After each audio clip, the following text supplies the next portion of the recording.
এখানটাতেই আমার বাগানটা ছিল। কিছু কিছু গাছ মাটিতে রেখেছিলাম আর কিছু কিছু গামলায়। সব অপূর্ব হয়েছিল সব বাগান, এখন আর নেই। এখন তাই এই ছোট ছোট পটে চেষ্টা করছি। কুমড়ো, দেখো কুমড়োর বিচি লাগিয়েছিলাম, এটা হয়েছে, উঠছে।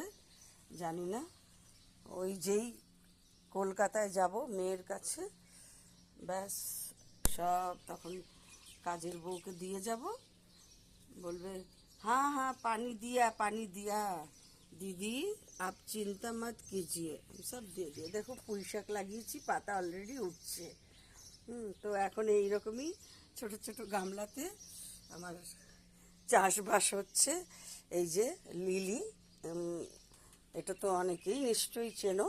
এই যে কলি এসেছে, মানে এত ছোট পটে। আমি তো সবসময় ওই নিচে দেওয়া ছিল মাটিতে, যে কি জানি এতে গামলাতে কতটা হবে বা কিছু। তো যাই হোক, চলছে এই আর কি। আমার ছোট্ট সব কিছু এগুলো সব বড় গামলায় টামলায় ছিল, তো এখন ওগুলো রাখার ঘরের মধ্যে কোথায় রাখবো বলো। আর এই ছোট্ট একটা ব্যালকানিতে ও লোডই নিতে পারবে না, আর গামলা ঢোকানোও যাবে না এখানে। যদিও বা পেছন থেকে খোলার সিস্টেম আছে জালিটার, কিন্তু সম্ভব নয়, জালিটার উপরে ক্ষতি হবে, কোনো উপায় নেই। এই আমার এক টুকরো পৃথিবী। ওই সেই অশ্বত্থ গাছটা ছাদ থেকে উঠিয়েছিলাম, আর এই যে পুকুরটা, এখানেও সংস্করণ হচ্ছে, মানে পার্কের মতো। চারিদিকে ওই পাথর দিয়ে তারপরে বাঁধিয়ে দেবে। তো আমাদের আর বিশেষ যাওয়া হয় না, আশেপাশের ছোট ছোট ছেলেপিলেরা সময় কাটায়। এই হলো ব্যাপার। এক টুকরো পৃথিবী নিয়ে আছি। শ্রাবণের ধারার মতো পড়ুক ঝরে, পড়ুক ঝরে। গান গাইতাম, সবই ঠিক ছিল, কিন্তু আমারই গাফিলতিতে সেই গান নিজেই বন্ধ করে সংসার সংসার করে কিছুই লাভ হলো না, সবই অসার। মাঝখান থেকে নিজের গানের গলাটা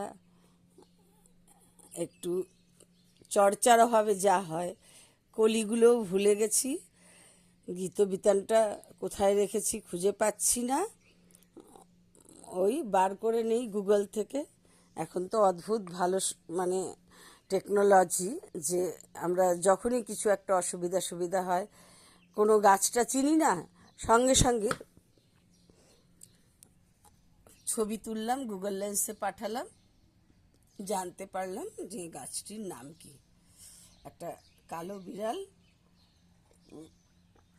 গুটি গুটি পায়ে আসছে, আমি আবার বিড়াল একদম সহ্য, আই চলে যা চলে যা, আমার তোকে ভালো লাগে না, যাও।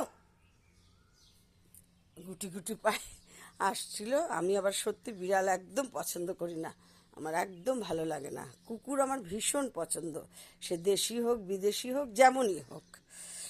চলো, অনেক আড্ডা মারলাম, অনেক গল্প করলাম। তোমরাও আমাকে গল্প আড্ডার ভিডিও পাঠিও, শুনবো, দেখবো। টাটা।